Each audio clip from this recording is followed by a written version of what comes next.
You're standing in aisle 7 at Coles, staring at a bunch of bananas that cost more than what your parents paid for an entire week's groceries in 1985. The price tag reads $4.99 per kilogram, and you're holding 3 bananas that somehow weigh enough to cost you $12. You put 2 back, because rent's due next week, and the kids need school lunches more than they need fresh fruit. This is the moment you realize Australia can't feed itself anymore. The fluorescent lights hum overhead, casting that peculiar supermarket glow that makes everything look slightly artificial. Other shoppers move past you with their trolleys, most of them doing the same mental calculations you're doing. Pick up an item, check the price, put it back. Pick up a smaller size, calculate the unit price, decide if it's worth it. The choreography of modern Australian grocery shopping has become a careful dance between desire and affordability, between nutrition and budget constraints. You notice the elderly woman next to you examining a packet of chicken thighs like she's appraising a piece of art. She's comparing unit prices between the regular pack and the family pack, calculating whether the extra $15 up front will save her money in the long run. She probably remembers when chicken was cheap protein, when feeding a family didn't require a degree in comparison shopping mathematics. Now she's standing here at 7:15 on a Thursday evening, trying to figure out how to afford dinner for the week. Meet Jennifer Walsh, 43 years old, dental hygienist from Pakenham East. 3 kids aged 8, 11, and 14. Married to Dave, who runs his own plumbing business when the work's there. Jennifer drives a 2018 Holden Captiva with 180,000 kilometers on it and a monthly payment that makes her wince. She shops at Coles every Thursday after work because it's on the way home, and she's got exactly 1 hour and 20 minutes between finishing her shift and picking up the youngest from after-school care. Jennifer's Thursday routine has become a military operation, refined through months of necessity. She parks in the same section of the car park, grabs a trolley, and follows a predetermined route through the store designed to minimize time and impulse purchases. Fresh produce first, while she still has mental energy to compare prices and quality. Meat section second, where she's learned to identify the markdown stickers that appear after 6 p.m. Packaged goods third, moving systematically through aisles with a shopping list organized by store layout. Frozen foods last, to minimize melting time during the drive home. But this Thursday was different. This Thursday, Jennifer experienced what economists call a, quote, threshold moment, the point where gradual change accumulates into sudden awareness. She'd been tracking grocery spending for 6 months now, ever since Dave mentioned they were spending more on food than their mortgage. The numbers had been creeping upwards slowly enough that each individual shopping trip felt manageable, but the cumulative impact had finally reached a point where denial was impossible. Last Thursday evening, Jennifer stood in the produce section, holding her phone calculator like it was a lifeline. She'd been tracking grocery spending for 6 months now, ever since Dave mentioned they were spending more on food than their mortgage. The numbers didn't make sense. Same shopping list as 18 months ago, same basic items, but the total had jumped from $160 to $237.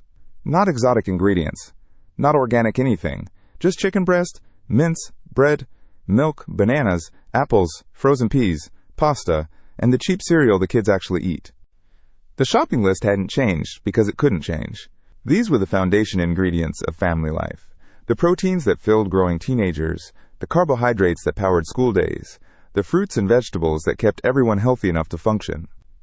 Jennifer had already eliminated everything non-essential months ago. No biscuits, no ice cream, no fancy cheeses, no wine for weekend dinners. The list she was shopping from represented the absolute minimum required to feed 3 children and 2 adults without anyone going hungry. She'd started screenshotting prices, building a little spreadsheet on her phone. Chicken breasts went from $13.99 per kilogram to $19.49 in the space of 14 months. Same brand, same packaging, same shelf position. The milk jumped from $3.30 to $4.65 for a 2-liter bottle. Even the home brand pasta sauce doubled from $1.20 to $2.40. Jennifer isn't an economist, but she can recognize a pattern when it's eating through her family budget at $20 extra per week. The spreadsheet had become Jennifer's attempt to make sense of something that felt increasingly senseless. She recorded not just prices, but dates, locations, brands, package sizes. She noted sale prices and calculated how often items went on special. She tracked unit prices to identify the best value options. What emerged was a picture of systematic, coordinated price increases across every category of food her family needed to survive. The bread section told the story most clearly. 18 months ago, Jennifer could buy a loaf of standard white bread for $2.49. The same bread now costs $4.19.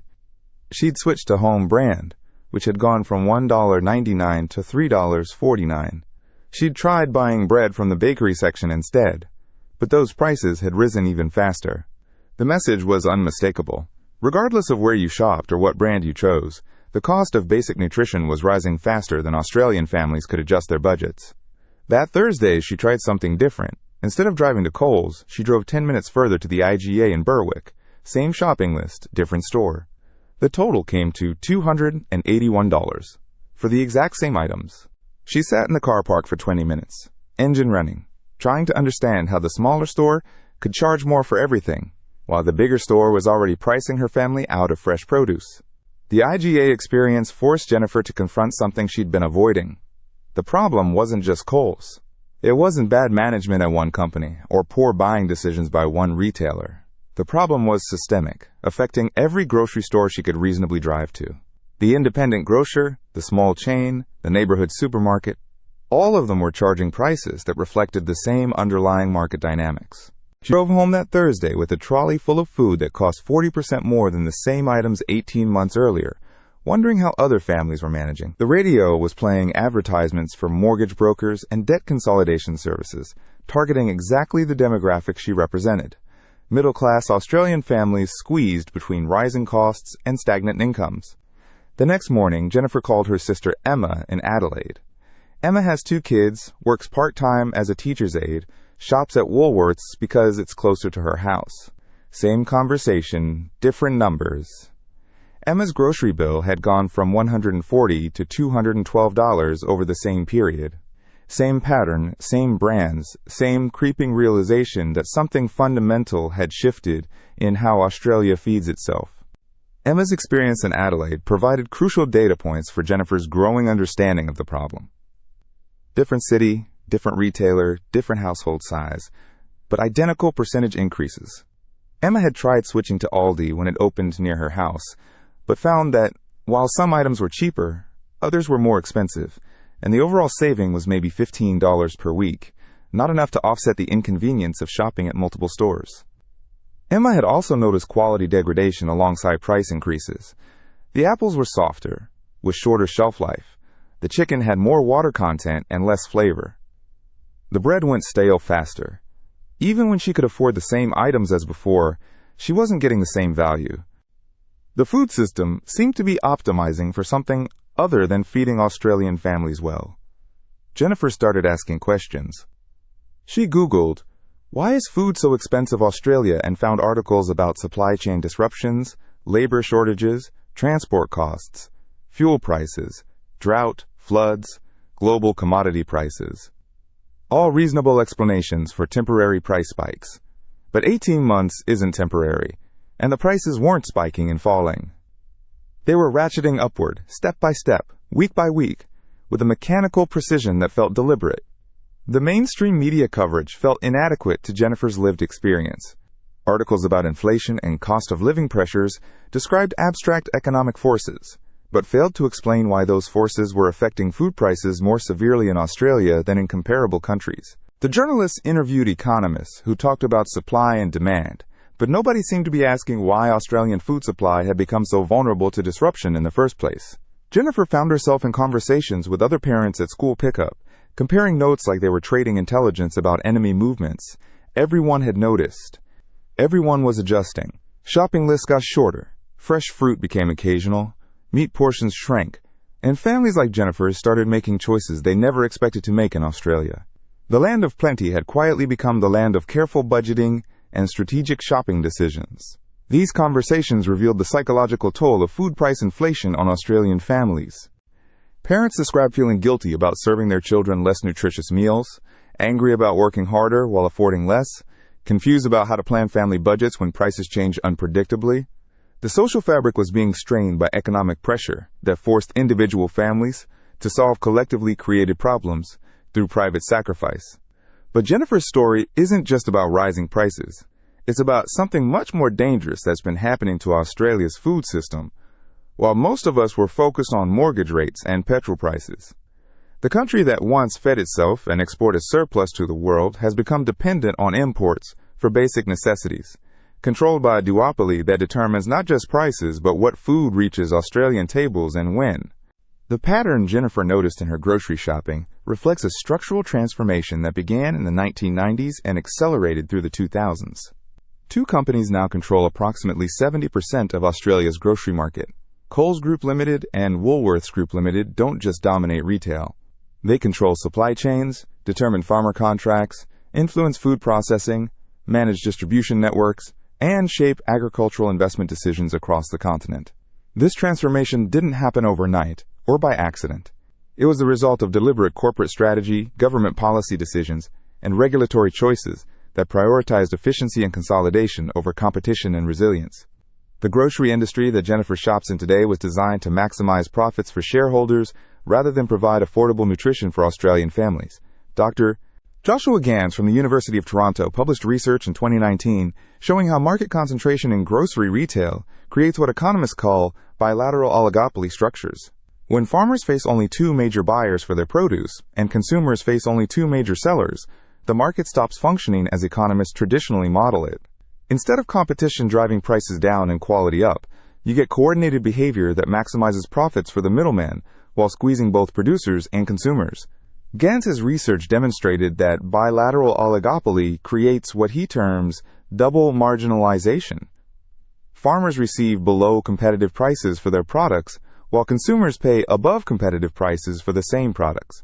The grocery retailers capture profits at both ends of the transaction, extracting value from producers and consumers simultaneously. This mechanism is particularly powerful in essential goods markets like food, where both farmers and consumers have limited alternatives. The Australian Competition and Consumer Commission released data in 2023, revealing that Coles and Woolworths together control 43% of packaged food manufacturing through their private label operations, 68% of fresh produce distribution, and over 80% of large format grocery retail. ACCC Chair Gina Cass-Gottlieb described this as unprecedented market concentration that raises serious questions about competition and consumer welfare. These statistics represent more than abstract market dynamics. They describe the architecture of the system that determines what Jennifer pays for food, what farmers receive for their crops, and which products reach Australian consumers. The concentration ratios mean that most decisions about Australia's food system are made by executives in boardrooms in Melbourne and Sydney, rather than through competitive market processes. Professor Frank Zumbo from the University of New South Wales has been tracking this concentration for over a decade. His 2018 analysis for the Senate Economics Committee found that Australia's grocery retail concentration ratio exceeds that of most developed nations. The Herfindahl-Hirschman Index score for Australian grocery retail sits at approximately 4,800 points, well above the 2,500 threshold that triggers antitrust concerns in the United States. Zumbo's analysis placed Australia's grocery concentration in international context. Countries with more competitive grocery markets, Germany, the United Kingdom, the Netherlands, maintain multiple strong retail chains that compete aggressively on price and service. Their consumers benefit from lower food prices, greater variety, and more responsive service. Their farmers have multiple buyers competing for their produce, leading to better prices and more stable contracts. This isn't just about economics textbooks and competition theory. Market concentration has turned Australia's food system into something resembling a massive orchestrated performance, where every player has a defined role, and the conductors are Coles and Woolworths executives in boardrooms in Melbourne and Sydney. Think about how a sophisticated puppet show operates. The audience sees marionettes dancing on stage, each moving independently, telling their own stories. But step behind the curtain, and you'll find that every string leads back to the same two puppeteers. The farmer puppet appears to negotiate prices independently. The food processor puppet seems to make autonomous decisions about production. The transport company puppet looks like it sets its own delivery schedules. The consumer puppet believes they're making free choices between competing products. But pull back far enough and you see the strings. Coles and Woolworths don't just sell food to consumers. They tell farmers what to grow, when to grow it, and at what price they'll buy it. They dictate to food processors which products to make, and which packaging, with which margins. They determine which transport companies get contracts, which routes food travels, and which warehouses it passes through. The puppet show metaphor illuminates how market concentration creates the appearance of competitive dynamics while operating according to centralized control. Independent grocers compete with each other for customers, but they all source products through supply chains controlled by the duopoly. Farmers negotiate contracts with different buyers, but most of those buyers are subsidiaries, or partners of Coles and Woolworths. Food processors bid for retail shelf space, but the two companies that control most shelf space coordinate their purchasing decisions. Jennifer's experience maps directly onto this framework. As a dental hygienist in Pakenham East, she represents exactly the demographic caught in the middle of this system. She has enough income to notice price changes but not enough to absorb them without making adjustments. Her location in Melbourne's outer southeast puts her in the heart of Australia's most concentrated grocery market, where Coles and Woolworths operate with less competitive pressure than almost anywhere else in the developed world. Her Thursday shopping routine reflects the illusion of choice that market concentration creates. Driving between Coles and IGA, comparing prices, looking for alternatives, she's essentially choosing between different faces of the same system. IGA stores in metropolitan Melbourne source most of their products through Metcash, which operates as a wholesaler but has limited bargaining power against the supply chains controlled by Coles and Woolworths. The higher prices Jennifer found at IGA aren't because IGA is greedier. They're because IGA operates at a structural disadvantage in a market designed to favor the two giants. The mechanism that keeps families like Jennifer's trapped operates through what supply chain economists call vertical integration with horizontal coordination. Coles and Woolworths have systematically acquired or partnered with every stage of food production, processing, and distribution, while maintaining the appearance of arm's-length market transactions. Woolworths owns 24 distribution centers across Australia, handles its own transport through Woolworths Transport, processes fresh food through Woolworths Food Company, and manages fresh produce through its Primary Connect program that contracts directly with farmers. This vertical integration allows Woolworths to control every step of food delivery from farm to checkout counter, capturing profits at each stage while presenting itself as a simple retailer. Coles operates 17 distribution centers, runs its own transport fleet, processes meat through Coles Meat, and sources fresh produce through its Coles Local program. The company has invested billions of dollars in automation and logistics technology that allows it to predict demand, optimize inventory, and coordinate supply across its network with precision that smaller competitors cannot match. This vertical integration allows both companies to capture profits at every stage while presenting themselves as simple retailers responding to market forces. When Jennifer sees chicken breast prices rise at Coles, she's not just paying for the chicken. She's paying Coles, profit margin on the farming contract, their processing margin, their distribution margin, their transport margin, and their retail margin. The same product, the same company, 5 different profit centers. The supply chain integration extends beyond direct ownership to contractual arrangements that give both companies control over nominally independent suppliers. Farmers who grow produce for Coles must meet specific quality standards, delivery schedules, and packaging requirements. They use seeds, fertilizers, and equipment recommended by Coles, agricultural specialists. They follow growing calendars designed around Coles' retail strategy.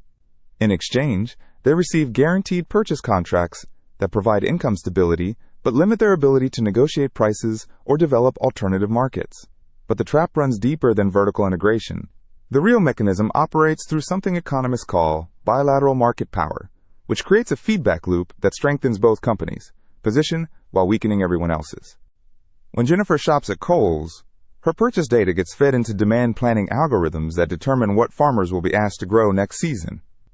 If enough consumers like Jennifer shift away from expensive chicken breasts to cheaper mince, Coles adjusts contracts with chicken farmers downward and beef farmers upward. Farmers respond to these signals because Coles and Woolworths together represent their only realistic path to market for most products. This creates a system where consumer behavior in response to high prices actually reinforces the market structure that created those high prices. Jennifer's decision to buy less chicken breast doesn't create competitive pressure that brings prices down. Instead, it signals to Coles that they can maintain higher margins on chicken while redirecting supply to other products. The data collection that enables this feedback loop operates at unprecedented scale and sophistication.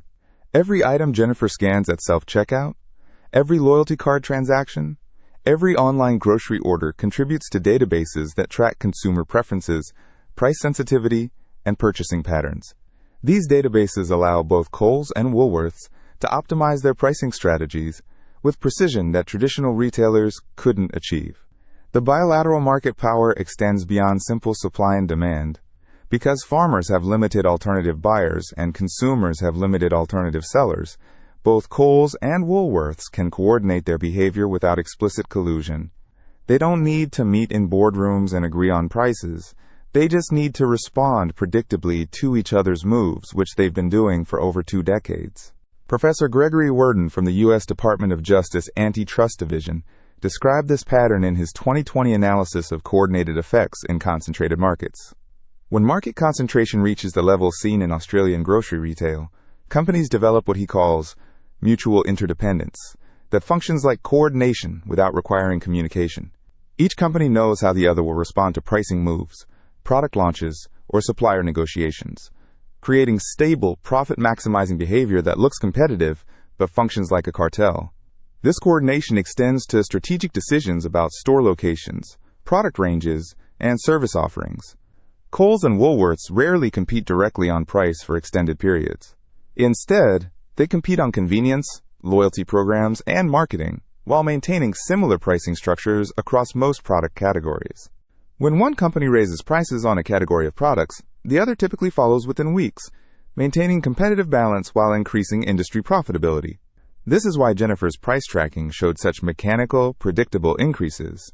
Both Coles and Woolworths raise prices on similar products at similar times, not because they conspired, but because they operate in a market structure that makes coordinated behavior the rational response to market conditions. The predictability of price increases reflects what economists call price leadership, a form of tacit coordination where one company initiates price changes and competitors follow predictably. In Australian grocery retail, both Coles and Woolworths function as price leaders for different product categories, with the other company following price increases within days or weeks. This creates the appearance of competitive pricing while ensuring that neither company gains sustained advantage through aggressive price competition. The technology amplification of this mechanism operates through data analytics and supply chain management systems that give both companies unprecedented control over food flows. Coles, Eden Platform, and Woolworths' WowX system process millions of data points daily about consumer purchasing patterns, supplier capabilities, transport logistics, and competitive positioning. These platforms allow both companies to respond to market changes faster than smaller competitors, while predicting consumer behavior with accuracy that traditional retailers couldn't achieve.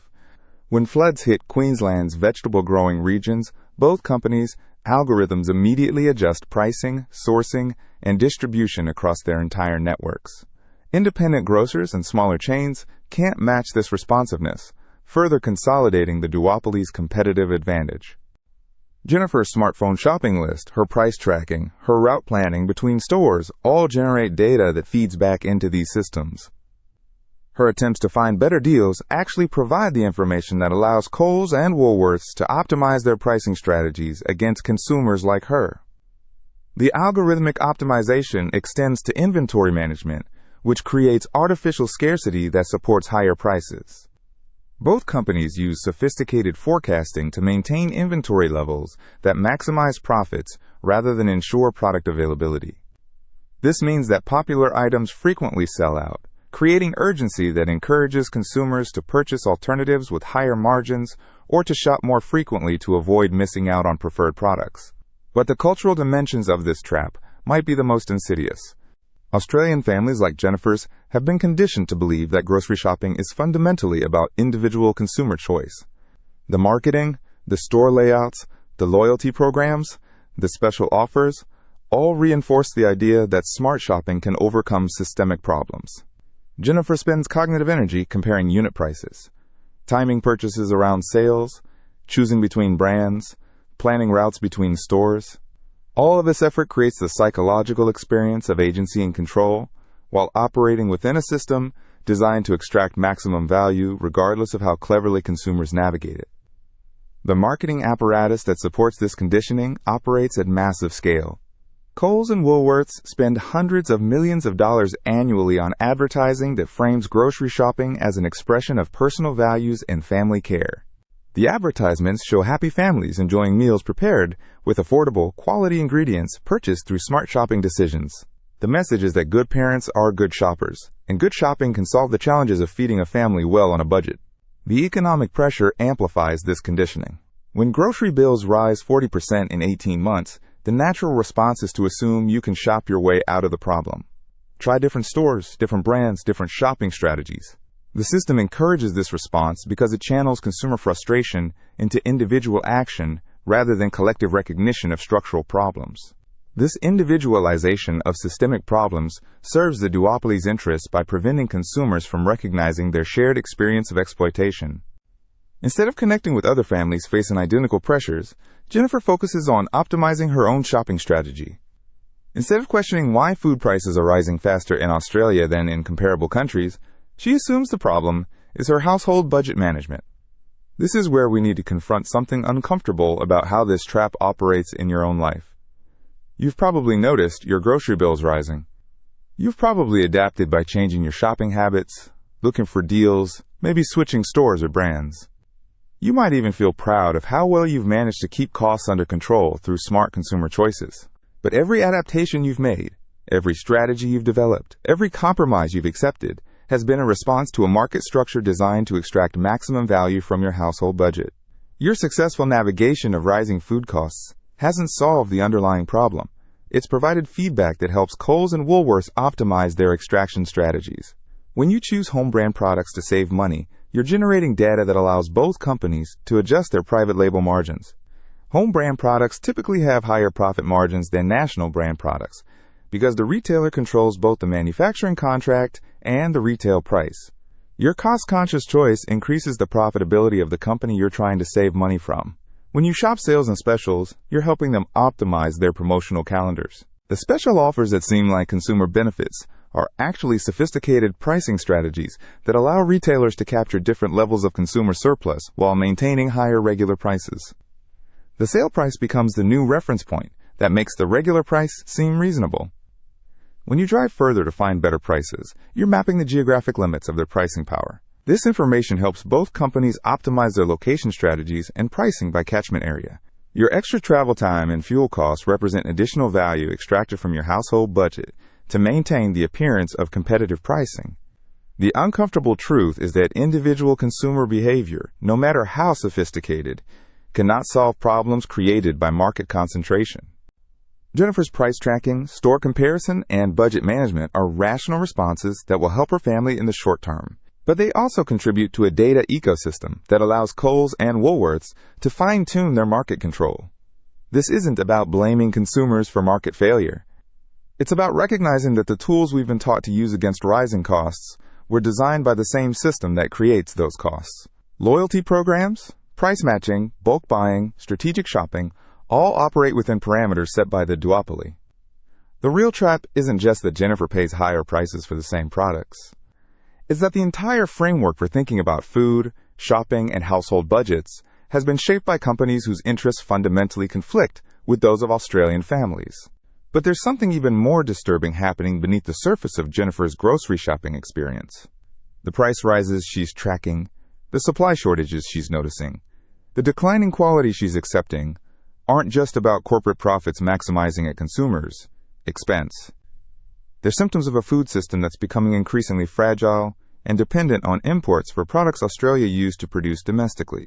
The duopoly's control over grocery retail has systematically discouraged local food production while increasing reliance on international supply chains that can be disrupted by events completely outside Australia's control. Jennifer's banana purchase isn't just expensive because Coles sets high margins. It's expensive because Australia now imports a significant portion of its fruit and vegetable consumption from countries thousands of kilometers away, creating costs and vulnerabilities that didn't exist when Australian farmers supplied Australian tables. The data on Australian food import dependency tells a story that should alarm anyone who cares about national security and economic sovereignty. According to the Australian Bureau of Agricultural and Resource Economics and Sciences, Australia now imports approximately 38% of its processed food consumption, up from 22% in 2000. The trend is accelerating, with imports growing at 7% annually while domestic production grows at only 2%. This import dependency extends to categories where Australia has natural advantages. The country that pioneered fruit cultivation in the Southern Hemisphere now imports fresh fruit from Chile, Peru, and Vietnam.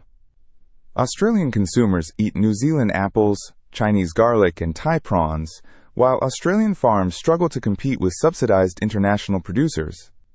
The mechanism that's been raising Jennifer's grocery bills is the same mechanism that's been making Australia dependent on food imports from nations that could, in different circumstances, become unreliable suppliers. The country that once exported wheat to the world now imports wheat products. The nation with some of the best agricultural land on the planet now flies in vegetables from Asia and South America. This dependency creates vulnerabilities that extend far beyond household grocery budgets. When supply chains are disrupted by natural disasters, political conflicts, or economic crises in source countries, Australian consumers face shortages and price spikes that couldn't occur in a more self-sufficient food system. The COVID-19 pandemic provided a preview of these vulnerabilities when international supply chains were disrupted and Australian supermarket shelves emptied of products that could have been produced domestically. And this dependency is accelerating every year, driven by the same market concentration that's been squeezing Jennifer's family budget. The question isn't just why food costs so much in Australia. It's what happens when a continent that can't feed itself faces supply chain disruptions from conflicts, natural disasters, or economic crises in the countries that now grow Australia's food. The answer to that question affects every Australian family. But it will hit families like Jennifer's hardest. When import-dependent food systems face disruption, the result isn't just higher prices. It's rationing, shortages, and social instability that no amount of smart shopping can overcome. The duopoly's control operates through layers most Australians never see, mechanisms so deeply embedded in the food system that they function like gravity, invisible, constant, and seemingly natural. But when you understand how these mechanisms work, you begin to recognize that what feels like market forces are actually engineered outcomes designed to maximize extraction from every participant in the food chain. Dr. Sarah Johnson from Griffith University's Center for Work, Organization and Well-Being spent 3 years documenting what she calls algorithmic supply chain governance in Australian grocery retail. Her 2023 research revealed that Coles and Woolworths don't just respond to supply and demand. They actively create supply and demand patterns through predictive algorithms that determine farmer planning decisions 18 months before consumers see products on shelves. Johnson's team analyzed data flows between retailers, suppliers, and farmers across Queensland's fresh produce sector. What they found challenged fundamental assumptions about how agricultural markets operate. Instead of farmers making independent decisions about what to grow based on market signals, they found farmers receiving detailed planting recommendations from retail buyers supported by weather data, consumption forecasts, and competitor analysis generated by artificial intelligence systems. The algorithms process consumer purchasing data, weather forecasts, international commodity prices, fuel costs, labor availability, and competitor behavior to optimize profit margins across the entire supply chain. This optimization happens at the expense of resilience, variety, and local production, because those factors don't register as profitable variables in the algorithmic calculations. A potato farmer in Tasmania receives specific instructions about planting dates, variety selection, harvest timing, and packaging requirements. These instructions are presented as market intelligence, but they're actually components of a production plan designed to maximize Coles' profit margins on potato products over the next 18-month cycle. The farmer believes they're making independent business decisions based on market signals, but they're actually implementing a production strategy designed in Melbourne boardrooms. This algorithmic governance extends to product development and food processing. When Australians started buying more plant-based proteins, both Coles and Woolworths identified the trend through their consumer data analytics months before it showed up in market research. They then contracted with food manufacturers to develop specific plant-based products, determined pricing strategies, and allocated shelf space based on projected demand patterns. The plant-based protein example illustrates how the duopoly captures value from consumer behavior change.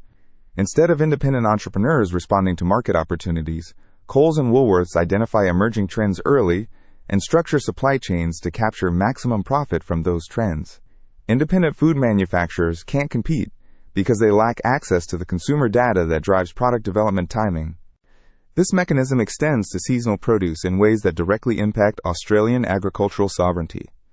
Traditional farming involved crop rotation, seasonal variety, and regional specialization based on climate and soil conditions.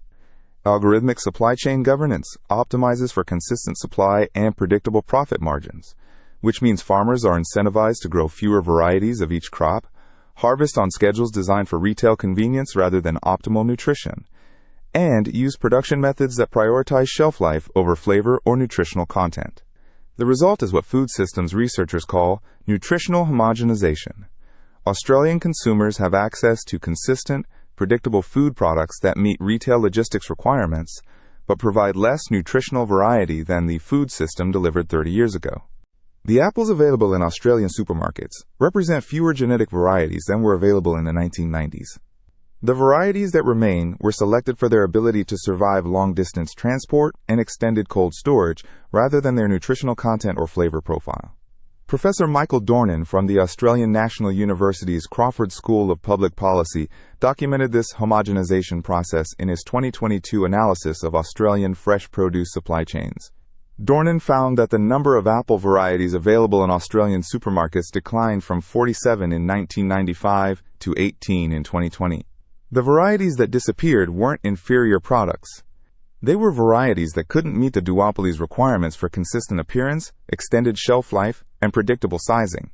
This variety reduction represents a form of cultural and nutritional loss that's difficult to quantify but easy to experience. Older Australians remember when different apple varieties appeared at different times of year, when seasonal eating was determined by what grew locally rather than what could be imported cost-effectively. The homogenization of produce selection represents a subtle erosion of connection between Australian consumers and Australian agriculture.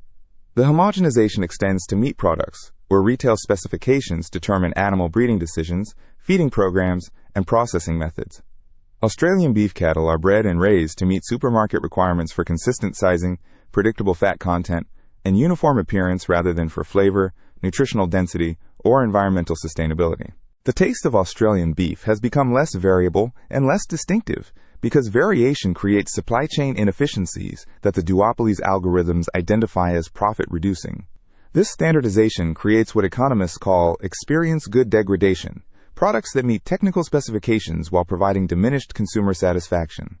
Jennifer's observation that chicken has less flavor and bread goes stale faster reflects this systematic prioritization of supply chain efficiency over product quality. The food costs more and delivers less satisfaction, but consumers adapt their expectations rather than questioning the system that produces these outcomes. But the algorithmic governance operates at an even deeper level through what Johnson's research identified as demand manufacturing. The duopoly doesn't just respond to consumer preferences. It actively shapes consumer preferences through product placement, promotional strategies, and availability patterns designed to optimize profit margins across their entire product range. When you enter a Coles or Woolworths store, every element of the retail environment has been designed to influence your purchasing decisions in ways that maximize profit extraction. The produce section placement near the entrance creates an impression of freshness that encourages impulse purchases. The bread and milk placement at opposite ends of the store forces consumers to walk past high-margin processed foods. The shelf positioning of products reflects profit margins rather than consumer convenience or product quality. The promotional calendar operates on psychological principles identified through decades of consumer behavior research. Special offers create urgency that encourages consumers to purchase products they might not otherwise buy. The timing of promotions is designed to create purchasing patterns that maximize overall basket value rather than provide genuine consumer benefits. When Coles puts chicken breast on special, they simultaneously raise prices on complementary products like marinades, herbs, and side dishes. This demand manufacturing extends to loyalty programs that function as sophisticated data collection and behavior modification systems. Every transaction you make with a Flybuys or Woolworths Rewards card generates data about your purchasing patterns, price sensitivity, and preference changes over time. This data allows both companies to customize promotional offers that appear to provide value, while actually maximizing profit extraction from your specific household. The personalized offers you receive through loyalty programs aren't random discounts. They're carefully calculated incentives designed to modify your shopping behavior in ways that increase your total spending while making you feel like you're saving money. If the algorithm identifies that you're price sensitive about meat, but less sensitive about vegetables, You'll receive meat specials paired with full-price vegetable promotions. The total basket value increases while you feel satisfied with your bargain hunting success. Dr. Rebecca Huntley from the University of Sydney's Policy Innovation Hub analyzed loyalty program data from both major retailers and found what she describes as behavioral nudging at industrial scale. Her 2023 research demonstrated that loyalty programs function as behavior modification systems that gradually shift consumer purchasing patterns toward higher profit products and larger basket sizes. Huntley's analysis revealed that loyalty program members spend approximately 23% more per shopping trip than non-members, but only receive benefits worth approximately 7% of their additional spending. The psychological satisfaction of earning rewards and receiving personalized offers creates the perception of value, while the actual economic impact favors the retailer substantially. The loyalty program data also enables predictive pricing that adjusts to individual consumer behavior.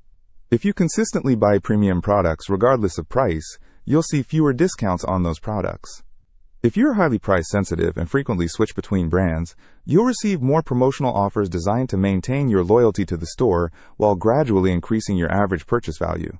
This individualized pricing operates through what appears to be broad promotional strategy but actually represents sophisticated consumer segmentation. The same product might be promoted differently to different consumers based on their purchasing history, demographic profile, and price sensitivity analysis. The algorithmic systems can identify which consumers will respond to which promotional strategies and target offers accordingly. The demand manufacturing creates what behavioral economists call illusory agency. Consumers feel empowered by their ability to find deals and make choices while operating within a system designed to maximize their spending regardless of their strategic shopping decisions. Jennifer's price tracking and store comparison represent rational consumer behavior that creates data valuable to the retailer she's trying to outsmart. This is why smart shopping strategies often fail to deliver expected savings. The promotional calendar, product placement, and loyalty program offers are designed by teams of behavioral psychologists, data analysts, and pricing specialists whose job is to extract maximum value from consumers who believe they're outsmarting the system through strategic shopping decisions. The competitive response to this demand manufacturing operates through what economists call competitive isomorphism. Both companies adopt similar strategies because they face identical market conditions and serve identical consumer segments. Neither company needs to coordinate their promotional calendars or pricing strategies because they both respond to the same algorithmic analysis of consumer behavior and market conditions. This competitive isomorphism extends to store layout, product selection, private label development, and customer service policies. Both companies employ similar behavioral psychology principles, similar data analytics capabilities, and similar supply chain optimization strategies. The result is retail environments that appear competitive while actually functioning as parallel systems designed to achieve identical objectives through similar methods. The deeper mechanism operates through cultural conditioning that makes these extraction systems appear normal and inevitable. Australian consumers have been trained to believe that grocery shopping requires strategic thinking, promotional awareness, and comparative shopping, because that's how you navigate a competitive marketplace. The reality is that these behaviors are responses to a marketplace designed to benefit from consumer effort and attention, regardless of how effectively consumers deploy those resources. But the most sophisticated aspect of this system is how it handles disruption. When external events threaten supply chain efficiency or profit margins, the algorithmic governance systems adjust pricing and availability patterns to maintain profitability while appearing to respond to market forces beyond their control. This adaptive capacity allows the duopoly to extract value from crisis situations that would challenge less integrated systems. During the early stages of the COVID-19 pandemic, both Coles and Woolworths implemented purchase limits and special shopping hours that appeared to be public health measures, but actually functioned as inventory management strategies. The purchase limits prevented stockpiling that could have reduced inventory turnover rates. The special shopping hours for elderly and vulnerable consumers created customer loyalty while managing demand patterns to optimize staff scheduling and reduce operational costs. The pandemic response revealed how quickly the duopoly could coordinate their operational strategies when circumstances required it. Within days, both companies implemented nearly identical policies for product availability, store access, and customer service. This coordination happened faster than government regulatory responses, demonstrating the operational integration that exists despite the appearance of competition. The supply chain disruptions during 2020 and 2021 also revealed how import dependency creates opportunities for profit maximization during crisis situations. When international supply chains were disrupted and certain imported products became unavailable, both companies raised prices on domestic alternatives while promoting the crisis as justification for price increases. Consumers paid higher prices for Australian-made products that were positioned as emergency substitutes rather than preferred alternatives to imports.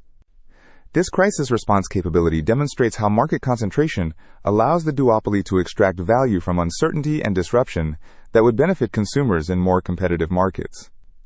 Instead of crisis creating opportunities for new competitors or alternative supply chains, the crisis reinforced the duopoly's market position while justifying price increases that persisted long after supply chain disruptions were resolved. Jennifer Walsh discovered this crisis extraction mechanism firsthand when she started tracking prices more carefully after noticing the 40% increase in her grocery spending.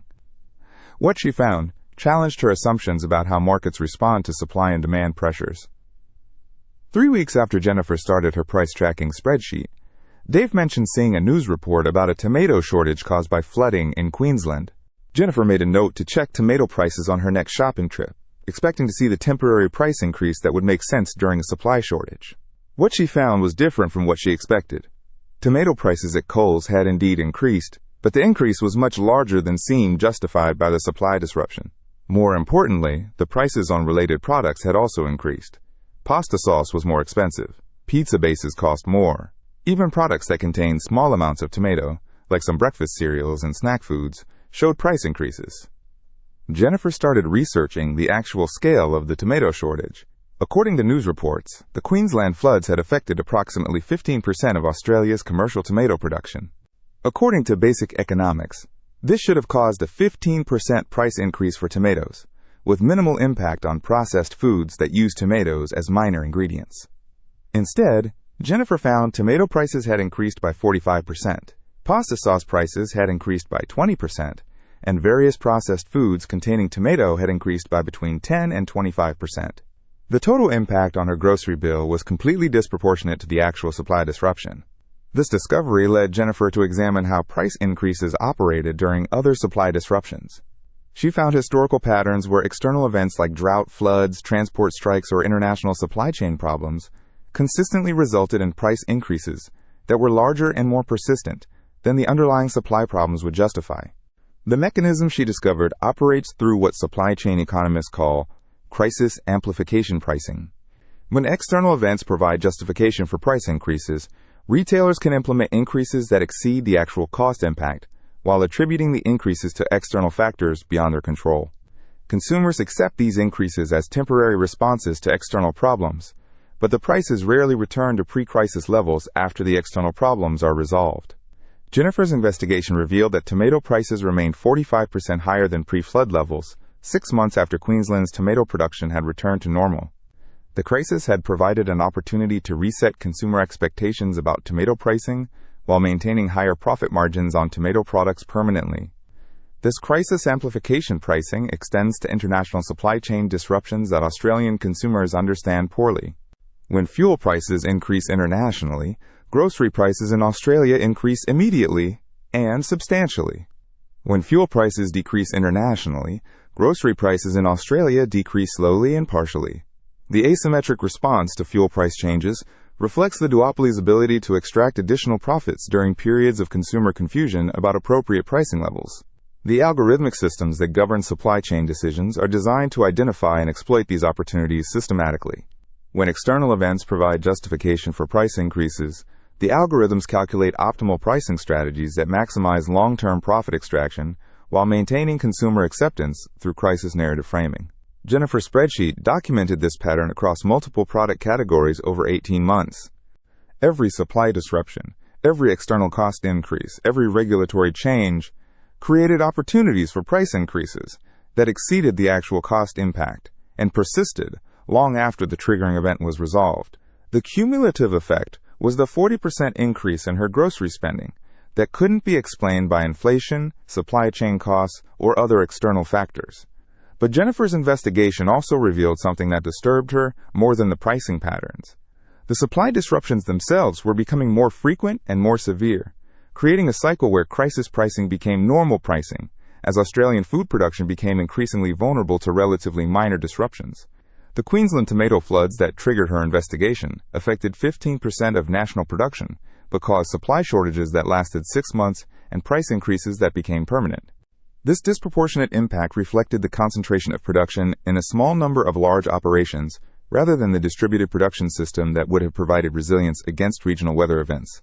Jennifer learned that Australian tomato production had consolidated dramatically over the past 20 years.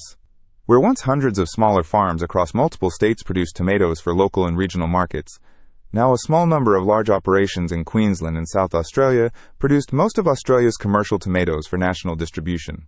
This consolidation created efficiency gains that reduced normal operating costs, while creating vulnerability to disruptions that affected the concentrated production areas. The consolidation was driven by the same market forces that created the retail duopoly. Large producers could meet the volume requirements, quality specifications, and delivery schedules demanded by Coles and Woolworths. Smaller producers couldn't compete for retail contracts and gradually exited the market or were acquired by larger operations. The result was a food system optimized for efficiency under normal conditions, but extremely vulnerable to disruptions that would have been manageable under the previous distributed production system. The tomato shortage demonstrated how market concentration had traded resilience for efficiency in ways that ultimately cost consumers far more than the efficiency gains were worth. Jennifer's investigation expanded to other product categories and revealed similar consolidation patterns across Australian food production. Milk production had consolidated into fewer, larger operations concentrated in limited geographic areas. Meat processing had consolidated into a small number of facilities that served national markets rather than regional production networks. Even basic products like bread and eggs were produced by a small number of companies that supplied both major retail chains. This consolidation meant that relatively minor disruptions could affect national food supply in ways that were impossible when production was more distributed. A single processing plant closure, a regional weather event, or a transport strike could create nationwide shortages and price increases for essential food products. The concentration of production also made Australian food supply increasingly dependent on a small number of critical infrastructure elements. Port facilities, transport networks, processing plants, and storage facilities operated at capacity levels that provided efficiency under normal conditions but left no buffer capacity for managing disruptions. Jennifer realized that the price increases she was tracking weren't just about corporate profits. They were symptoms of a food system that had become structurally fragile in pursuit of short-term efficiency gains. The market forces that created the retail duopoly had also created production and processing systems that couldn't maintain stable supply and pricing under the stress of relatively minor disruptions. This structural fragility was being amplified by climate change impacts that made disruptions more frequent and more severe. The Queensland floods that affected tomato production were becoming more common as climate patterns shifted. Drought cycles were becoming more intense and lasting longer. Heat waves were affecting transport and storage systems more frequently. The combination of structural fragility and increasing disruption frequency was creating a food system that operated in perpetual crisis mode, with crisis pricing becoming the normal state rather than a temporary response to unusual circumstances. Jennifer's 40% grocery bill increase represented the early stages of this transition to crisis normal food pricing. But the most disturbing aspect of Jennifer's investigation was discovering how little most Australian consumers understood about their food system's vulnerability. The marketing and media coverage around food pricing focused on consumer strategies for managing higher costs rather than examining the structural factors that created those costs. The narrative of individual consumer responsibility for managing grocery budgets obscured the systematic factors that made those budgets increasingly inadequate. This narrative served a duopoly's interests by preventing consumers from recognizing the structural nature of their food security problems. Instead of questioning why Australia was becoming increasingly dependent on import supply chains controlled by two companies, consumers focused on strategies for navigating a system they assumed was competitive and responsive to consumer interests. Jennifer's turning point came when she realized that her price tracking, store comparison, and strategic shopping were sophisticated responses to a system designed to extract value from exactly those responses. The time and mental energy she was investing in grocery shopping optimization was itself a form of value extraction that the duopoly captured through data collection and behavioral analysis. She was providing free market research to companies that used that research to optimize their pricing strategies against consumers like her. Her efforts to save money were generating information that helped Coles and Woolworths extract money more efficiently from her and families like hers. This realization felt like discovering that the game she thought she was winning was actually designed to ensure she would always lose. The rules, the playing field, and the scoring system all favored the house while creating the illusion of competitive play. Her strategic shopping success was measured against other players who were also guaranteed to lose, rather than against the possibility of actual victory over the system itself. The psychological impact of this realization was significant. Jennifer had taken pride in her ability to manage her family's grocery budget despite rising costs. She felt competent and responsible for finding deals, comparing prices, and making smart consumer choices.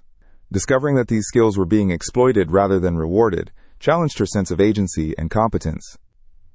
But the realization also created an opportunity for different thinking about food, family budgets, and consumer behavior. If the system was designed to extract value regardless of consumer strategy, then maybe different strategies were needed. Strategies that didn't depend on outsmarting the system, but instead on operating outside the system wherever possible. Jennifer started investigating alternatives to supermarket shopping that could provide her family with better value while reducing their dependence on the duopoly. What she discovered was a network of alternative food sources that existed parallel to the mainstream grocery system but required different shopping skills and different approaches to meal planning and food storage. The first alternative she explored was direct purchasing from farmers and food producers. Living in Pakenham East put her within driving distance of vegetable farms, dairy operations, and meat producers who sold directly to consumers. These operations typically offered better prices than supermarket equivalents while providing higher quality products and supporting local agricultural businesses. Jennifer's first direct purchase experiment was with vegetables from a market garden in Emerald, about 25 minutes drive from her house. The farm operated a weekly box delivery service that provided seasonal vegetables at approximately 30% less cost than equivalent supermarket produce. The vegetables were fresher, lasted longer, and included varieties that weren't available in supermarkets. The box service required different shopping and meal planning approaches than supermarket shopping. Instead of choosing specific vegetables to match predetermined recipes, Jennifer had to plan meals around whatever vegetables were available each week. This meant learning new cooking techniques, trying unfamiliar vegetables, and becoming more flexible about family meal preferences. Initially, this felt like a loss of control and convenience. Jennifer was used to being able to buy specific ingredients for specific meals whenever she wanted them. The seasonal variation and limited choice of the vegetable box felt restrictive compared to the apparent variety and availability of supermarket produce. But after 6 weeks of vegetable box deliveries, Jennifer noticed several benefits that compensated for the loss of choice and convenience. The vegetables had better flavor and texture than supermarket equivalents. The seasonal variation introduced new foods to her family's diet and encouraged more diverse meal planning. The cost savings were significant enough to offset the additional time required for meal planning around available ingredients. More importantly, the direct purchasing relationship gave Jennifer information about food production that she couldn't get through supermarket shopping. The farmer who supplied her vegetables explained how seasonal growing patterns worked, how weather affected production quality, and how wholesale pricing structures made it difficult for farmers to supply supermarkets profitably. Through these conversations, Jennifer learned that the vegetables she was buying directly cost the farmer approximately the same amount to produce as the vegetables sold through supermarkets, but the farmer received twice as much revenue per kilogram through direct sales. The difference represented the margin captured by supermarket supply chains rather than additional value provided to consumers or farmers. This information helped Jennifer understand that her direct purchasing wasn't just saving money for her family. It was also providing better economic outcomes for food producers while reducing the power of the duopoly to determine food pricing and availability. Her consumer choice was operating outside the system designed to extract value from both consumers and producers. Jennifer expanded her direct purchasing to include meat from a farm in Warragul that sold grass-fed beef and free-range chicken directly to consumers. The meat cost approximately the same as supermarket equivalents, but provided higher quality products while supporting farming practices that were more environmentally sustainable than industrial meat production. The meat purchasing required more planning and storage capacity than supermarket shopping. Jennifer had to buy larger quantities less frequently, which required freezer space and meal planning that anticipated protein needs several weeks in advance. The meat cuts were less standardized than supermarket products. which required learning different cooking techniques for different cuts. But the quality difference was significant enough that her family preferred the direct purchased meat even when supermarket equivalents were available. The beef had better flavor and texture, and the chicken was noticeably different from supermarket chicken in taste and cooking characteristics. The direct purchasing relationships also provided Jennifer with information about food production that helped her make more informed consumer choices. The beef farmer explained how grass-fed production systems worked, how they differed from industrial beef production, and how wholesale pricing structures affected farmer profitability and production decisions. These conversations helped Jennifer understand that food quality and pricing were determined by production and distribution systems rather than just brand differences or marketing claims. The superior quality of directly purchased products reflected different production methods rather than different marketing strategies by the same producers. After 6 months of direct purchasing for vegetables and meat, Jennifer calculated that her family was spending approximately 20% less on those product categories, while receiving higher quality products and supporting local food producers. The savings came not just from eliminating retail margins, but from purchasing patterns that aligned with efficient production and distribution rather than retail convenience and marketing optimization. The success of direct purchasing led Jennifer to investigate other alternatives to supermarket shopping for non-perishable products. She discovered buying groups and cooperative purchasing arrangements that allowed consumers to buy bulk quantities of items like rice, flour, oils, and canned goods at wholesale prices. These arrangements required coordination with other families and advanced planning for purchasing decisions, but provided significant cost savings on products that had long storage life and were used regularly. A monthly bulk purchasing arrangement with 12 other families allowed Jennifer to buy staple ingredients at approximately 40% less than supermarket prices.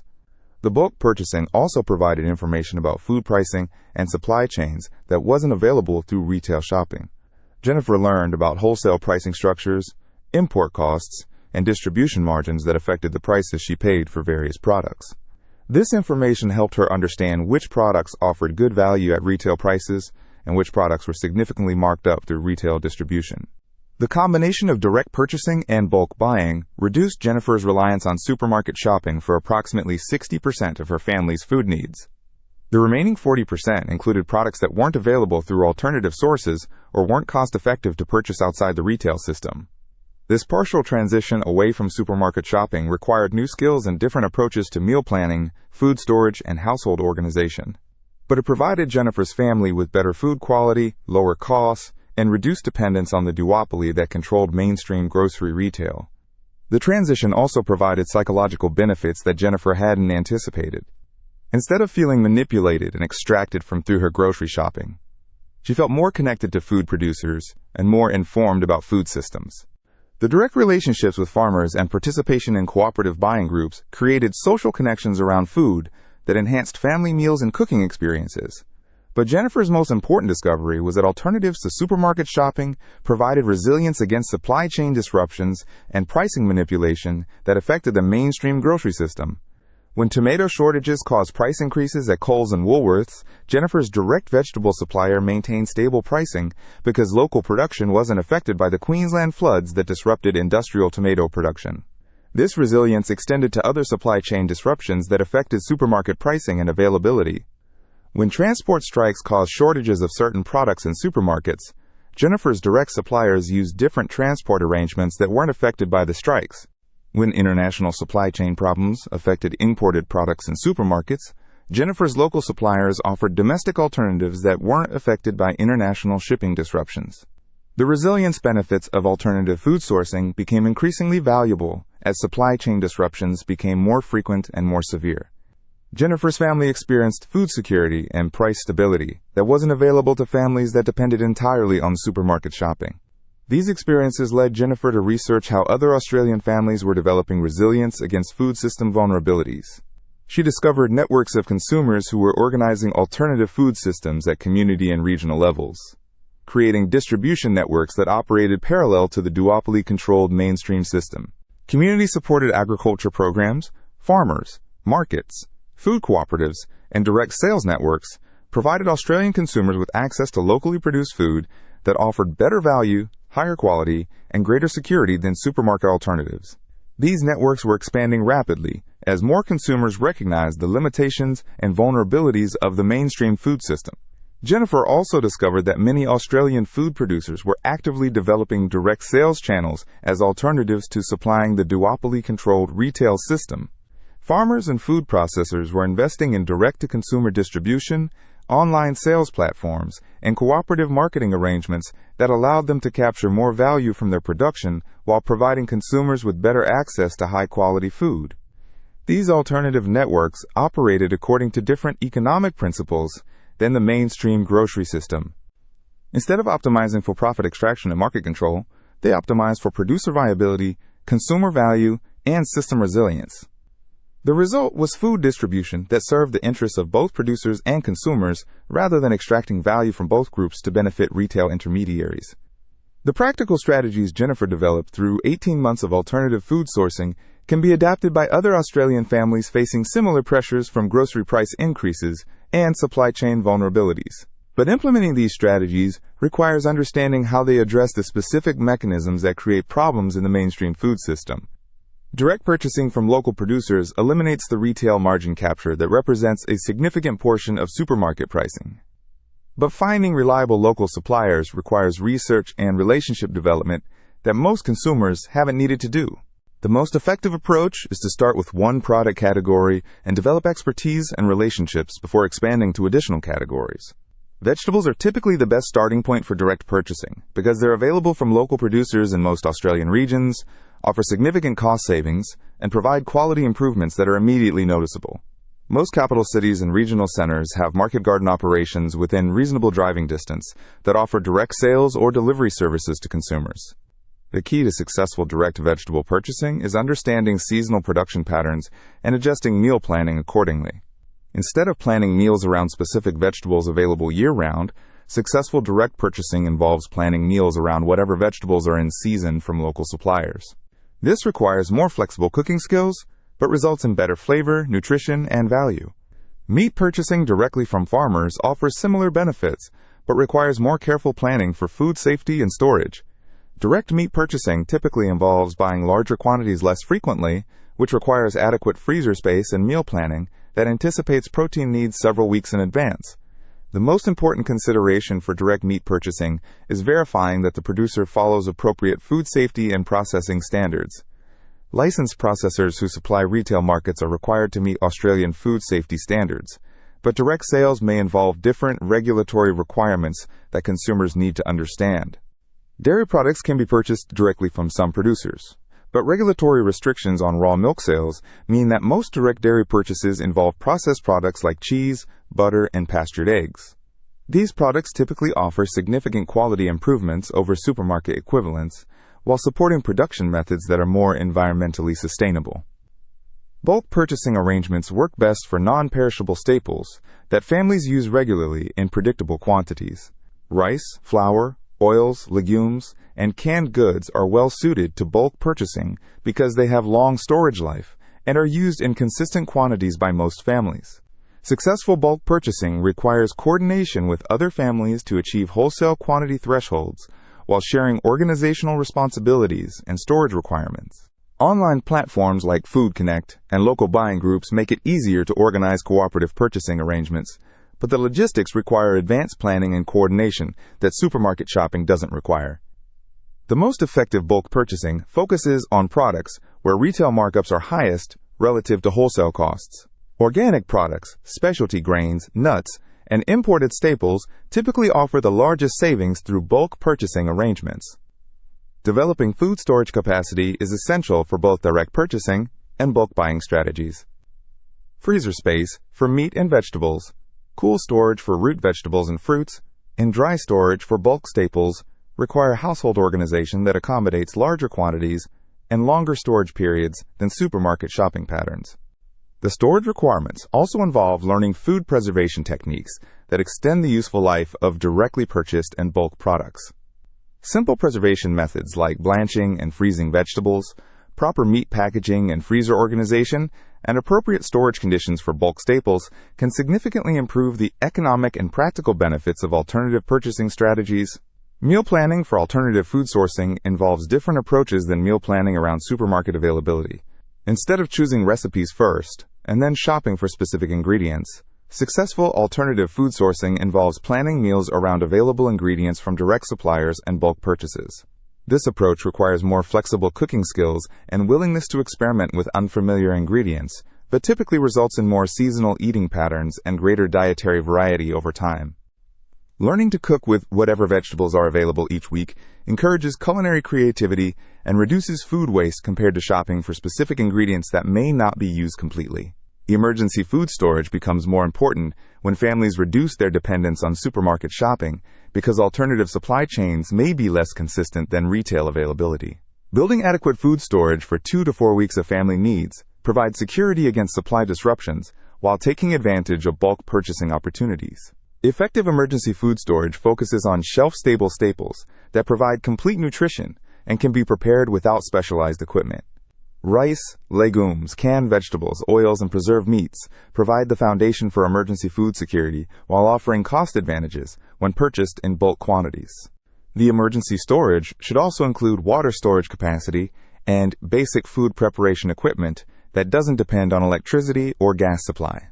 Manual can openers, camp stoves, and water purification capability ensure that stored food remains accessible during infrastructure disruptions that might accompany food supply problems. Developing relationships with local food producers requires different social skills than anonymous retail shopping, but provides information and security benefits that compensate for the additional social effort.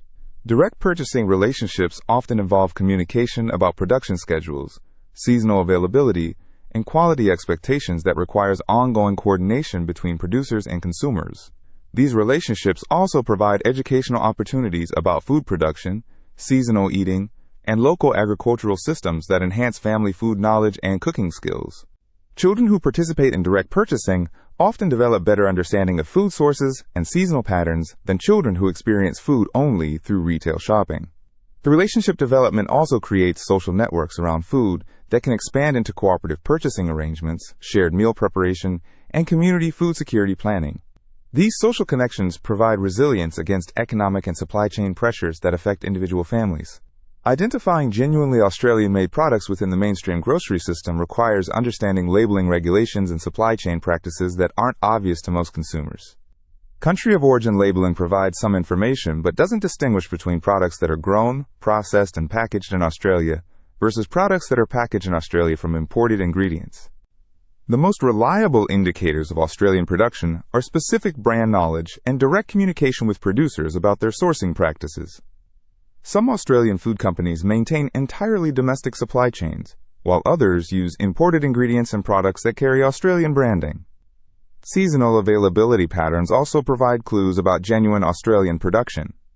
Products that are available year-round may involve imported ingredients or processing, while products that follow Australian seasonal patterns are more likely to involve genuinely local production. Shopping strategies that minimize duopoly pricing power focus on product categories where alternatives exist and purchasing patterns that reduce profit extraction through loyalty programs and promotional manipulation. Generic products from smaller retailers, direct purchasing, and bulk buying provide alternatives to duopoly pricing in categories where such alternatives exist. For product categories where alternatives aren't practical, shopping strategies that minimize data collection and promotional manipulation can reduce the effectiveness of pricing optimization against individual consumers. Cash payments, irregular shopping patterns, and avoidance of loyalty programs reduce the data available for individualized pricing strategies. Price tracking across multiple retailers and time periods helps identify genuine promotional opportunities versus promotional manipulation designed to increase overall spending. Real sales involve temporary price reductions that return to previous levels, while promotional manipulation involves price increases that establish new baseline prices through false promotional framing. The most effective shopping strategies for unavoidable supermarket purchases involve understanding promotional calendars and purchasing patterns that minimize profit extraction while meeting family food needs.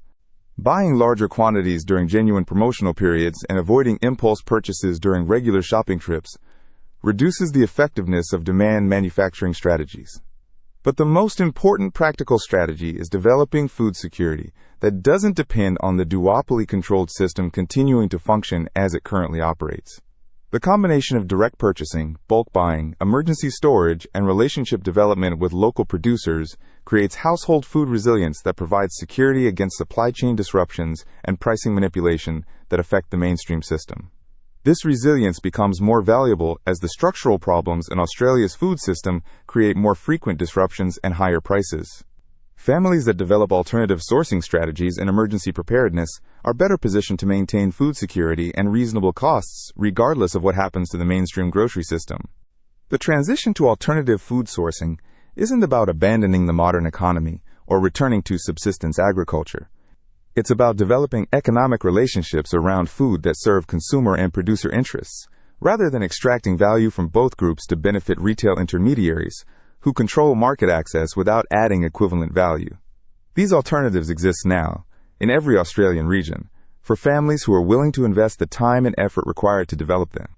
The alternatives provide better food quality, lower costs, and greater security than the mainstream system offers, but they require different skills and different approaches to food planning and household organization. Most importantly, developing these alternatives provides protection against the continued deterioration of the mainstream food system that's making grocery shopping increasingly expensive and uncertain for Australian families.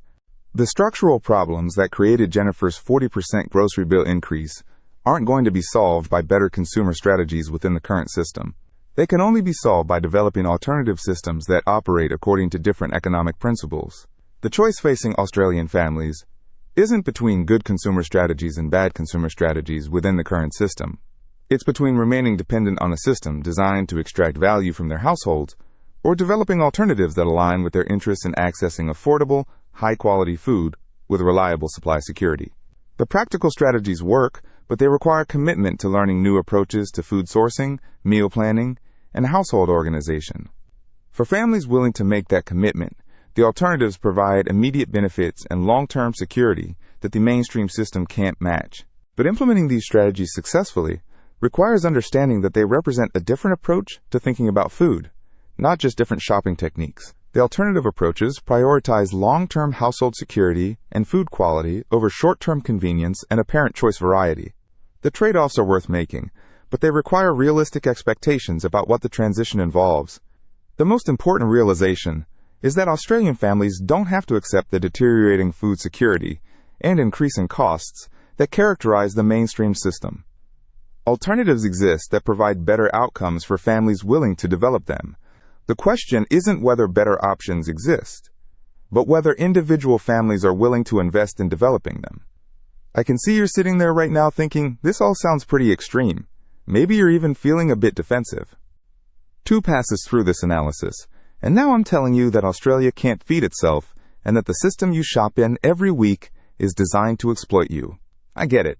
These are big claims. Let me address what you're probably thinking right now. First objection.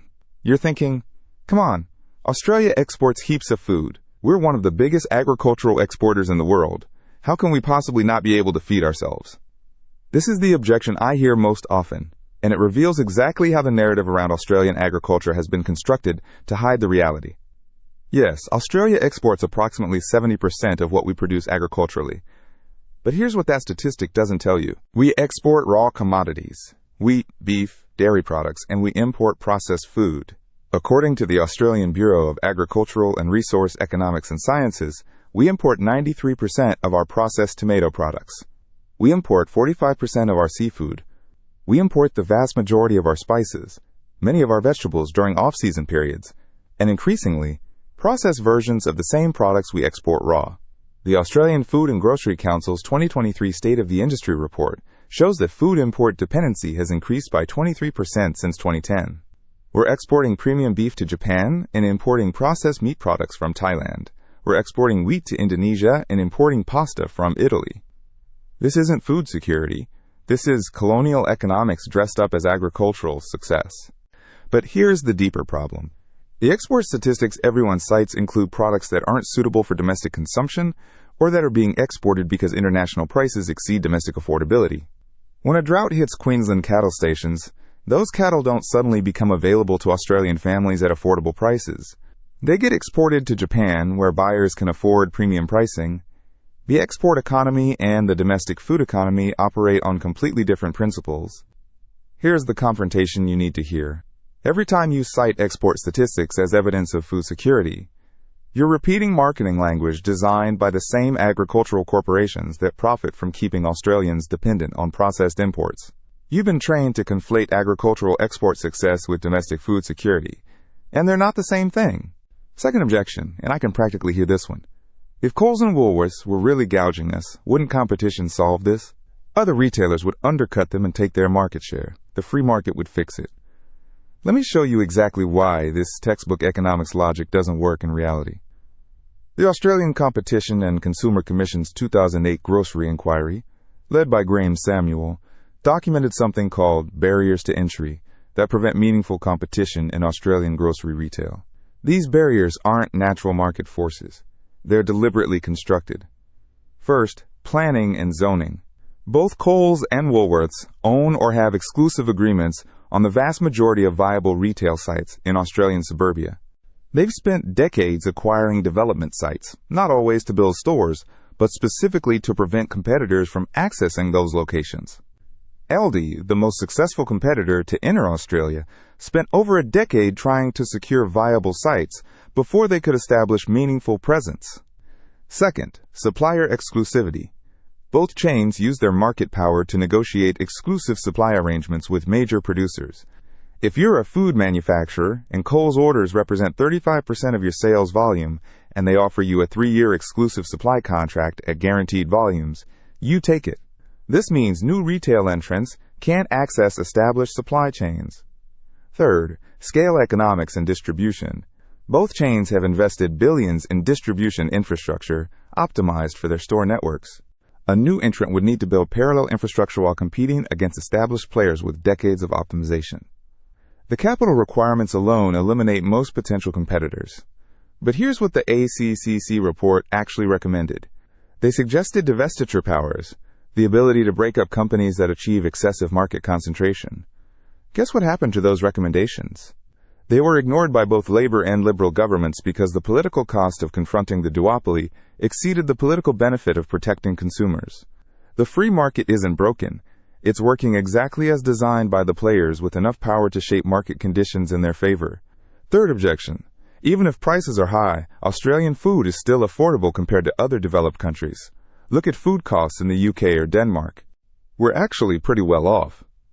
This comparison reveals how successfully the duopoly has shifted the baseline for what Australians consider normal. According to the OECD Better Life Index, Australians spend approximately 12.8% of household income on food, compared to 8.2% for Americans and 10.4% for Germans. But these raw percentages miss the crucial context of food quality and nutritional value. The Australia Institute's 2023 analysis of food affordability used a different metric, the time required for minimum wage workers to afford a nutritionally adequate weekly food basket.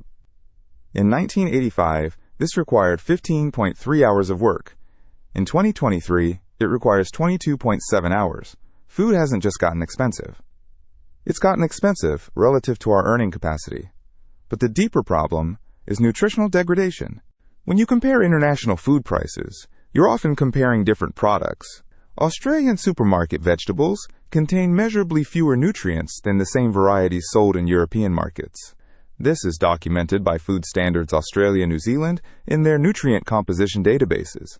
We're paying more for less nutritional value. The Australian Dietary Guidelines recommend 5 serves of vegetables and 2 serves of fruit daily. According to Cancer Council Australia, only 7% of Australian adults meet these recommendations. Cost is cited as the primary barrier by 64% of respondents in their 2022 nutrition survey. We're not comparing like when we say Australian food is affordable. We're comparing access to nutritionally adequate diets, and by that measure, Australia has a serious problem. Here's your wake-up call. International food price comparisons that make Australia look reasonable are cherry-picked by industry organizations that profit from keeping you resigned to current conditions. The Australia Food and Grocery Council regularly publishes these comparisons, conveniently omitting nutritional density, wages relative to food costs, and access to fresh produce. Fourth objection, and this one makes me genuinely frustrated. Individual consumers can't change this system. It's too big. Even if everything you're saying is true, what's the point of trying to change our shopping habits? It won't make a difference to the overall problem. This is learned helplessness disguised as realism, and it's exactly the mindset that allows systemic exploitation to continue. Let me break down why this thinking is both factually wrong and personally destructive. First, the mathematical reality. If just 15% of Australian households shifted 40% of their food purchasing away from the duopoly, it would represent approximately $3.2 billion in annual revenue impact. That's enough to fund the establishment of alternative distribution networks, local processing facilities, and direct farmer-to-consumer infrastructure. The ACCC's market concentration analysis shows that relatively small market share shifts create disproportionate pressure on dominant players because their profit margins depend on maintaining market power. But more importantly, individual action isn't about changing the entire system immediately. It's about protecting your household from systematic exploitation while building alternatives that can eventually challenge the system. When you buy direct from producers, you're not just saving money and getting better food. You're funding the infrastructure that other families will use to escape the duopoly. Jennifer Walsh's story isn't just about one family saving money. It's about creating demand for local food networks that can serve other families.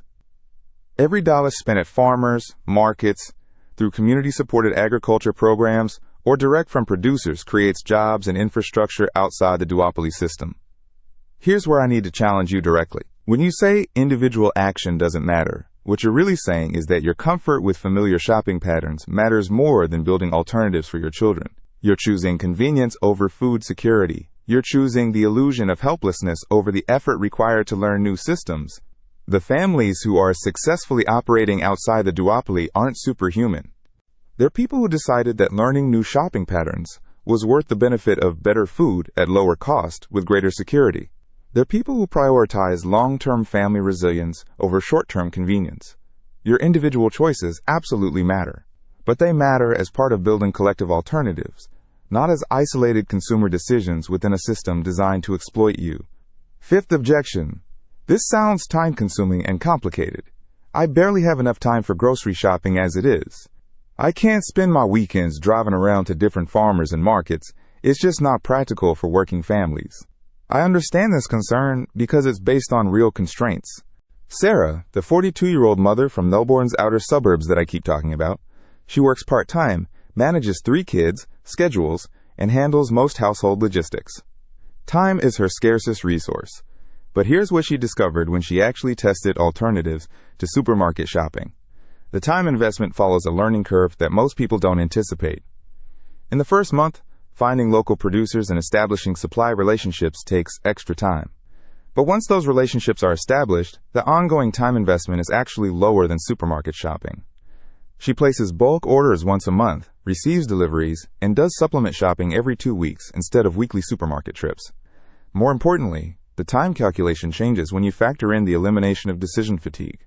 Supermarket shopping involves navigating approximately 40,000 product choices, price comparisons, promotional assessment, and impulse resistance. When you buy direct from producers, you're choosing between 3 to 5 sources for each category of food. The cognitive load is dramatically lower. But let's be honest about what this objection is really about. When people say they don't have time for alternatives to supermarket shopping, they're often saying they don't want to trade familiar routines for unfamiliar ones, even if the unfamiliar routines might be more efficient long-term. This is loss aversion psychology, not time management reality. Here's the uncomfortable truth. The time you spend in supermarket aisles, comparing prices, reading labels, and navigating promotional complexity, is time you're spending on activities designed to extract maximum value from your household budget. Every minute spent optimizing your shopping within the duopoly system is a minute spent playing a game where the rules favor the house. Sarah discovered that buying direct from producers required learning new skills, seasonal planning, bulk storage, preservation techniques, but these skills reduced her overall time spent on food-related decisions. She spends less time shopping and less time thinking about food costs because she's not constantly managing price volatility and promotional complexity. If you genuinely don't have time to establish direct producer relationships, you're probably spending more time than necessary managing the complexity created by the duopoly system. The question isn't whether you have time for alternatives. The question is whether you want to continue spending time on activities designed to disadvantage you. Now let me show you where Jennifer Walsh stands 18 months after she started tracking her grocery receipts in Coles car park. This isn't a fairy tale ending. It's a real story with ongoing complexity and genuine benefits. Jennifer's family now sources approximately 65% of their food outside the supermarket system. They receive monthly bulk deliveries of meat, grains, and preserved goods from a network of regional producers she's built relationships with over the past year. They shop at the Pakenham Farmers Market every second Saturday for fresh produce, dairy, and eggs. They use supermarkets only for specific items that aren't available through direct channels, mostly imported goods, household products, and emergency top-ups. Her monthly food expenses have decreased by 31% compared to her pre-tracking spending, despite inflation in supermarket prices continuing to rise. But the cost saving isn't the most significant change. She describes feeling food secure for the first time since becoming a parent. Her pantry contains 3 months of staple ingredients, her freezer has bulk meat portions that will feed the family for 6 weeks, and she knows exactly where her food comes from and who produces it. The transformation wasn't smooth. In month 4, she had to throw out vegetables because she hadn't yet learned proper storage techniques for bulk produce. In month 7, one of her regular meat suppliers had a family emergency and couldn't deliver, leaving her scrambling for alternatives. She's had arguments with her husband about freezer space and storage systems. She's had to learn skills her mother never taught her about seasonal meal planning and food preservation. But she's also developed relationships with food producers that extend beyond commercial transactions. When the Pakenham Farmers Market was struggling with council permit issues, she joined the committee that negotiated with local government. When her regular egg supplier was affected by avian flu restrictions, she helped coordinate group purchasing with other families to support alternative local producers. Jennifer describes the psychological change as moving from consumer to participant in the food system. Instead of navigating promotional complexity designed to extract value from her household budget, she's participating in economic relationships that align with her family's interests. The most significant moment came 8 months into her transition. Her daughter came home from school upset because other kids were making fun of the lunch she'd packed. Instead of buying packaged snacks to fit in, Jennifer taught her daughter where their food comes from, how to explain the difference between processed and whole foods, and why their family prioritizes nutrition over packaging. Her daughter became proud of bringing real food to school and started sharing knowledge with other kids. Jennifer isn't an activist or a revolutionary. She's a dental hygienist from Pakenham East who got tired of watching her grocery receipts increase every week while food quality decreased. But her individual response to systematic problems has created benefits that extend beyond her household. She's part of infrastructure building that supports other families making similar transitions. Now let me introduce you to Michael Chen, a 28-year-old software developer living alone in a Docklands apartment. His situation illustrates the same principles from a completely different demographic context. Michael was spending approximately $180 per week on groceries and takeaway food, mostly shopping at the Coles Metro near his apartment building. He was frustrated by the limited selection, high prices for small portions, and the amount of packaged processed food in his diet. Michael's approach to escaping the duopoly looked different from Jennifer's family strategies, but the underlying economics were identical. He joined a community-supported agriculture program that delivers weekly produce boxes to pickup points throughout Melbourne. He established relationships with specialty producers for meat, dairy, and grains through online platforms that connect urban consumers with regional farmers. He learned to cook in batches and store portions, reducing his reliance on convenience foods and takeaway options. Within 6 months, Michael's weekly food expenses dropped to approximately $110 per week. But more importantly, he was eating significantly better quality food and developing cooking skills he'd never learned. His approach required different logistics from Jennifer's family systems, but the same principle applied, establishing direct economic relationships with food producers instead of participating in a retail system designed to extract maximum value from consumer behavior. The point isn't that everyone needs to shop exactly like Jennifer or Michael. The point is that alternatives to the duopoly exist across different life situations and household configurations. The barrier isn't practical feasibility. The barrier is willingness to learn new systems instead of optimizing within exploitative ones. So what does this mean for you personally? What does the first week of change actually look like when you decide to start operating outside the system that's been designed to extract value from your household? Week 1 isn't about overhauling your entire food supply chain. It's about gathering intelligence that will inform longer-term decisions. Your first task is audit and mapping.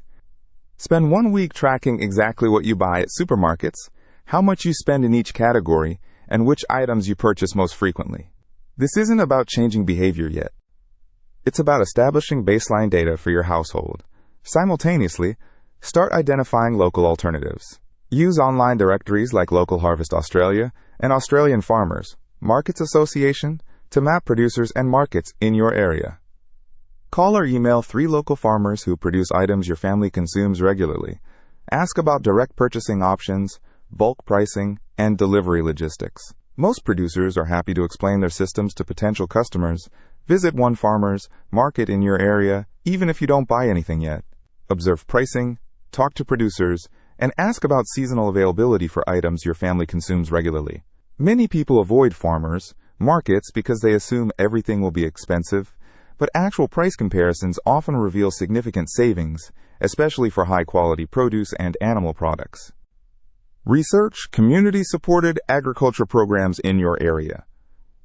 These programs allow families to purchase shares of seasonal produce directly from farms, often at significant cost savings compared to supermarket prices for equivalent quality. Most CSA programs offer farm visits and educational components that help families understand seasonal eating and food preservation techniques. The goal for week 1 is information gathering, not system overhaul. By the end of 7 days, you should have clear data about your current spending patterns and specific knowledge about local alternatives. This foundation makes subsequent changes strategic rather than reactive. Week 1 is also about psychological preparation. Start noticing how supermarket environments are designed to influence your behavior. Observe promotional strategies, store layouts, and pricing structures with the knowledge you now have about how these systems operate. Instead of feeling frustrated by price increases, start feeling curious about the mechanisms creating those increases. Most importantly, start conversations with other parents, neighbors, or friends about food costs and quality. You'll discover that most people are experiencing the same frustrations, but feeling isolated in their responses. Building community around food security creates social support for changes that can feel overwhelming when attempted alone. The transformation from consumer to participant in the food system starts with a single week of paying attention to what you're actually participating in right now. Once you see the machinery clearly, changing your relationship to it becomes a practical planning exercise, rather than an overwhelming lifestyle overhaul. Remember Jennifer standing in that Coles car park 18 months ago, looking at a grocery receipt that had somehow reached $247 for items that should have cost much less. She wasn't an expert on agricultural economics or market concentration. She was a working mother who decided that understanding why her grocery costs kept increasing was worth 1 week of investigation. That investigation led to knowledge that changed everything about how her family thinks about food security, household budgeting, and economic resilience. But it started with 7 days of paying attention to systems she'd been navigating unconsciously for years. Your week 1 starts now. The choice isn't between accepting systematic exploitation or becoming a self-sufficient homesteader. The choice is between remaining unconscious about economic relationships that disadvantage your family or becoming strategic about alternatives that serve your interests. Here's your 7-day challenge, and I want you to start this today, not next Monday. Open your phone's Notes app right now. Create a file called Food System Audit. For the next 7 days, before you spend $1 on food anywhere, write down what you're buying and how much you're paying. Don't change your behavior. Just document it. But here's the crucial second part. Every time you enter a supermarket this week, I want you to spend 2 minutes looking at the system instead of shopping within it. Notice how many staff members are stocking shelves versus how many are operating self-service checkouts.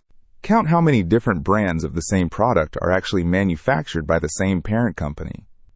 Observe which products are positioned at eye level versus which ones require bending down to reach. Pay attention to your emotional state while you're shopping. Notice moments when you feel frustrated, confused, or pressured. Notice when you're comparing prices between brands that are essentially identical products with different packaging. Notice when you're making purchasing decisions based on promotional complexity rather than actual value.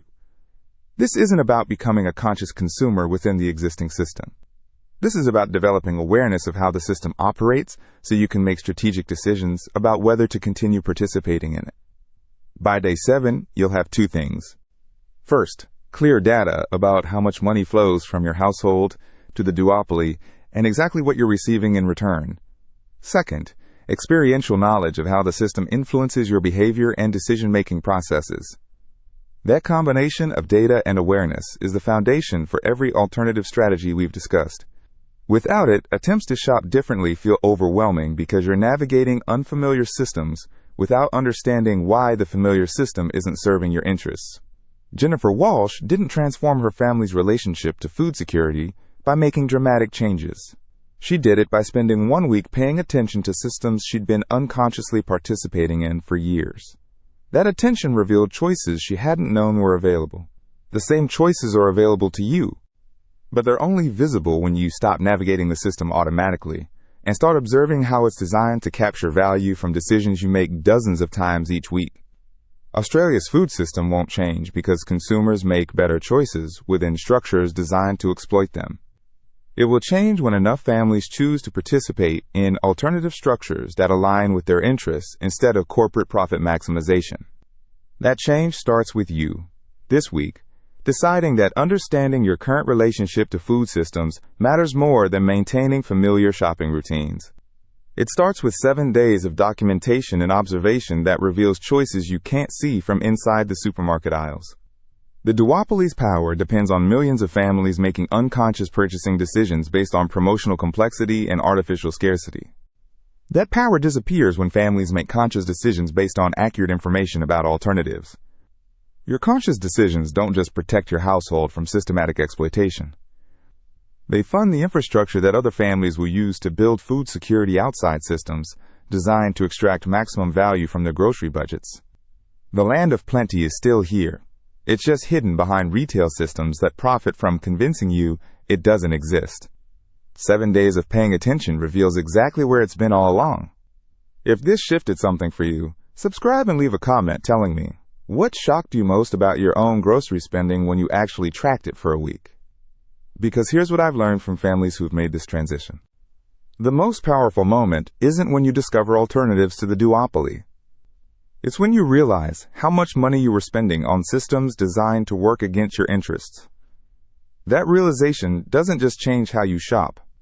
It changes how you think about every economic relationship that claims to serve you while extracting maximum value from your household decisions.